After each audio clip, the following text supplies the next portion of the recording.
मैं चुनौती देता हूं कि बीजेपी व उनके नेता बताएं कि आपदा में कौन सा पैकेज दिया गया। यह बात ऊना मुख्यालय के विश्राम गृह में प्रदेश के उप मुख्यमंत्री ने मुकेश अग्निहोत्री ने पत्रकार वार्ता के दौरान कही। उन्होंने कहा कि हमने पूरी ताकत लगा दी है कि नशा माफिया की कमर तोड़ देंगे प्रदेश में, चाहे वह कितना भी बड़ा आदमी हो, चाहे वह कितने भी बड़े आदमी का साथी हो। हमने साफ तौर पर कहा है कि किसी भी पॉलिटिशियन की सिफारिश इस सिलसिले में नहीं मानी जाएगी। उन्होंने कहा कि जहां तक हीरोइन और चिट्टे का सवाल है, उसमें किसी को भी बख्शा नहीं जाएगा। उन्होंने कहा कि लगातार हम भारत सरकार से कह रहे हैं कि चिट्टे को रोकने के लिए दैवीय कदम उठाएं। वहीं उन्होंने कहा कि हम तो इसमें विक्टिम हैं। हमारी स्टेट ऐसे बॉर्डर से लगी हुई है, वहाँ भी हमें परेशानियाँ आ रही हैं। उन्होंने कहा कि पाकिस्तान के साथ हमारे देश का बॉर्डर लगा हुआ है, गुजरात के साथ लगे बॉर्डर के रास्तों से होकर चिट्टा आ रहा है। वहीं भारत सरकार से कहा गया कि इसे रोकने के लिए आप उचित कदम उठाएं और अपनी निगरानी को तेज करें, क्योंकि जितनी भी एजेंसी हैं जैसे बीएसएफ, नेवी, कोस्ट गार्ड, ये सारी की सारी सेंट्रल एजेंसियां हैं, वो केंद्र सरकार के अधीन हैं। जब इतने बड़े लेवल पर प्रहार हो रहा है तो केंद्र सरकार भी इस पर कदम उठाए। वहीं उन्होंने कहा कि निश्चित तौर पर हम नशे पर प्रहार करने में सफल हो रहे हैं, जिस कारण एफआईआर वो डबल हो गई है। एक साल के अंदर जितने रेस्ट रोल या जितने सीजर हुए हैं वो सारे एक साल के अंदर डबल हो गए हैं, और जो प्रॉपर्टी है वो लगभग 20 करोड़ के आसपास सीज हुई है। अभी हमने इन ऑर्गेनाइजेशन का कानून इसीलिए बनाना पड़ रहा है क्योंकि अभी तक अगर हम किसी की ट्रांजैक्शन लेते हैं तो वो प्रॉपर्टी केंद्र की हो जाती है। जब हम इस कानून को बना लेंगे तो ये प्रदेश सरकार के अंडर जाएगी।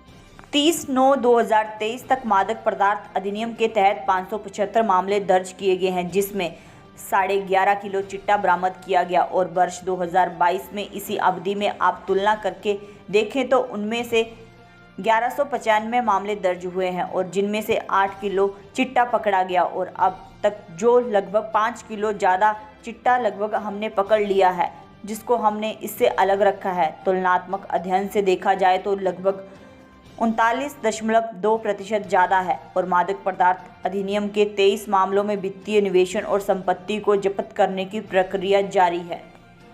वहीं उन्होंने कहा कि क्रिप्टो करेंसी केस में पूर्व शासन में यह सब कुछ धड़ल्ले से चलता रहा और इसमें लगातार 2000 करोड़ की राशि इन्वॉल्व रही। हिमाचल प्रदेश के 1 लाख लोग इसमें शामिल थे। हालांकि 1 लाख लोगों को इसके झांसे में लिया गया, और जब घोटाला हुआ 400-500 करोड़ रुपए लोगों के फंस गए। वहीं इस सारे मामले में अब तक हम 10 गिरफ्तारियां कर चुके हैं। अभी एक व्यक्ति है जो दुबई चला गया है, जिस दिन आएगा उसको भी धर दबोच लिया जाएगा। उसने ही 200 करोड़ रुपए की देनदारियां देनी है। तो आप अंदाज़ा लगा सकते हैं कि किस तरीके से ये गोरख धंधा चल रहा था। बढ़ेंगे जब हमने जो है पूरी ताकत लगा दी है, जब हमने पूरी ताकत लगा दी है कि नशे माफिया की कमर तोड़ देंगे प्रदेश में, और वो चाहे कितना भी बड़ा आदमी हो, चाहे वो किसी भी बड़े आदमी का साथी हो। हमने साफ तौर पे कहा है किसी भी इवन किसी भी पॉलिटिशियन की जो है सिफारिश इस सिलसिले में मानी नहीं जाएगी, जहां तक हेरोइन और चिट्टे का सवाल है। तो इसलिए लगातार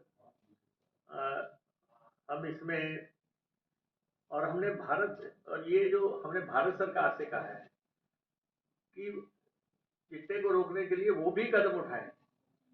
हम तो इसमें जो है विक्टिम हैं कि हमारी स्टेट जो है ऐसे बॉर्डर से लगी हुई है कि वहाँ भी परेशानियां हैं, वहाँ भी दिखते हैं।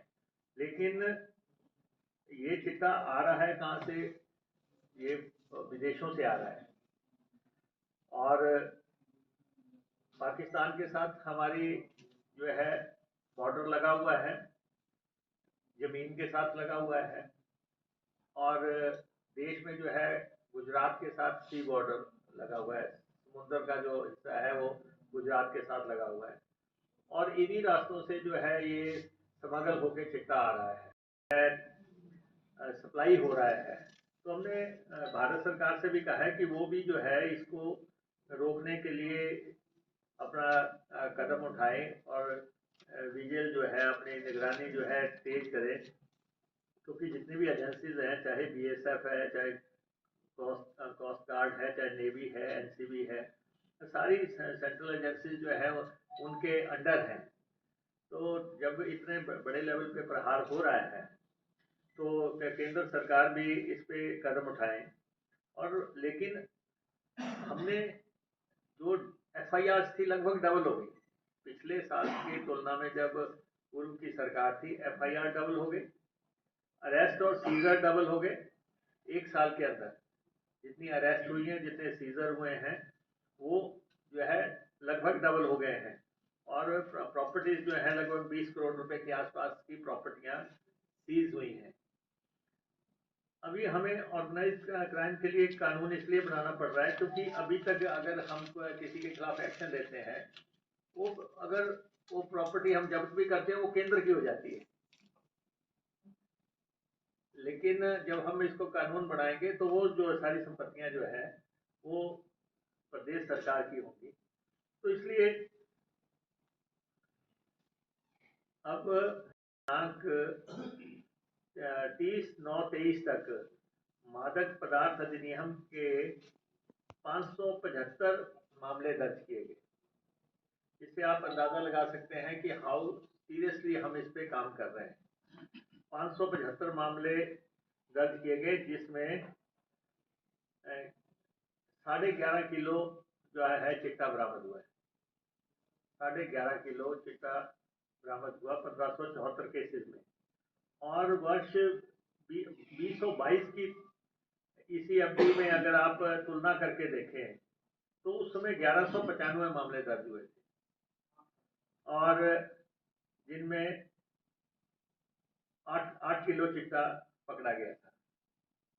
तो अब जो है लगभग 5 किलो ज्यादा चिट्टा जो है हमने पकड़ दिया है। ये जितना जितना हमने अलर्ट रखा है इस पे, और ये मतलब कि तुलनात्मक अध्ययन किया जाए तो ये लगभग 39.2% ज्यादा है, 39.2% ज्यादा है। और मादक पदार्थ अधिनियम के 23 मामलों में वित्तीय अन्वेषण और संपत्ति को जब्त करने की प्रक्रिया जारी है, जिनमें 13.51 करोड़ की संपत्ति शामिल है। 13.51 करोड़ की संपत्ति शामिल है।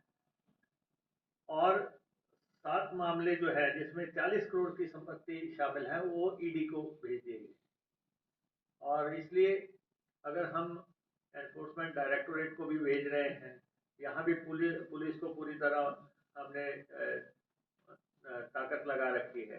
तो ये बड़ा स्पष्ट है कि प्रदेश सरकार की नीयत जो है इसमें स्पष्ट है, और हम 1 साल के अंदर अंदर इसके डिजायर्ड रिजल्ट देंगे प्रदेश में, और डिजायर्ड रिजल्ट देंगे। और जब ये हमारा ऑर्गेनाइज क्राइम का कानून आ जाएगा, उसके बाद प्रदेश सरकार के पास जो है बहुत ताकत हो जाएगी। हालांकि हमने केंद्र सरकार को भी जो है हिमाचल प्रदेश विधानसभा में प्रस्ताव पास करके भेजा था, जिसमें हमने कहा था कि 5 ग्राम से नीचे अगर चिट्टा पकड़ा जाता है तो उसमें जमानत का प्रोविजन ना हो। लेकिन उस पर अभी तक कोई हमारा जो है जवाब नहीं है हमारे पास। लेकिन अभी 5 ग्राम से ऊपर वाले को तो जमानत नहीं मिलती, लेकिन जो नीचे के छोटे छोटे केसेस हो रहे हैं और उसके जो कैरियर हैं, उनको जो है वो भी प्लग करने के लिए हम चाहते हैं कि हम ऑर्गेनाइज क्राइम का कानून लेके आए प्रदेश में। और ये हमने अपनी पुलिस को, हमारे डीजीपी से लेके हमारे एडीजीपी, हमारे डीआईजी, हमारे एसपी, जितने भी और थानेदारों में नीचे तक संदेश बिल्कुल क्लियर है कि चिट्टे वाले से कोई कॉम्प्रोमाइज नहीं है किसी भी वजह। इसमें जितना मर्जी महत्वपूर्ण व्यक्ति हो, वो जो है उसमें पकड़ में आएगा। इच्छा शक्ति है कि आप देखें कि क्रिप्टो करेंसी के केस में ये पूर्व शासन में धड़ल्ले से चलता रहा। ये हालांकि हम किसी पे आक्षेप नहीं करना चाहते, लेकिन ये धड़ल्ले से चलता रहा। और इसमें जब लगभग 2000 करोड़ रुपए की राशि इन्वॉल्व रही, 2000 से भी ज्यादा करोड़ रुपए की राशि इन्वॉल्व रही, हिमाचल प्रदेश के 1 लाख लोग इसमें इन्वॉल्व हुए। हालांकि ये 1 लाख लोगों को जो है इसके झांसे में लिया गया, और इसमें जो अब घोटाला हुआ है 2000 में से लगभग 400-500 करोड़ रुपए लोगों का फंस गया। 500 करोड़ आप ये मान सकते हैं कि उन लोगों का फंस गया, क्योंकि इसमें जो ऊपर वाला था वो उनको पैसा मिलता था, तो वो जो है पैसा बना गए, और नीचे वाले लोगों को जिनको कहा कि आप भी मेंबर बनाओ, और उन लोगों का पैसा फंस गया। और इसमें हम अभी तक 10 गिरफ्तारियां कर चुके हैं। और अभी एक जो व्यक्ति है, एक तो जो एक मिस्टर सुभाष है, जो वो तो दुबई चला गया हुआ, अपने पत्नी के साथ दुबई गया हुआ है। वो तो जिस दिन आएगा उसको जो है धर दबोच लिया जाएगा। वो he is a king pin. और एक अभिषेक, जिसका कि एड्रेस ऊना का बताया जाता है, और उसने ही 200 करोड़ रुपए की देनदारियां करनी है। 200 करोड़ रुपया जो है उस व्यक्ति को करना है। तो आप अंदाजा लगा सकते हैं कि किस तरीके से चल रहा था। और हालांकि भाजपा के लोग सीधे तौर पे आरोप लगाते हैं, लेकिन ये चाहे क्रिप्टो करेंसी है, चाहे वो चिट्टा है, चाहे वो ऑर्गेनाइज तरीके से पेपर बेचने का मसला था। आप देख रहे हैं कि कितने पेपर बेच दिए। पूर्व शासन में कितने युवाओं के साथ खिलवाड़ किया गया कि कोऑर्डिनेट सिलेक्शन बोर्ड भंग करना पड़ा। और माफिया कितनी जड़ें जमा चुका था, किस ढंग से पेपर बिक रहे थे, कैसे वो कितनी उस पर जो है 13-14 FIR उस केस में हुई। तो इसलिए ये सारे, और ऐसा ही जो है रेत माफिया में भी है कि, और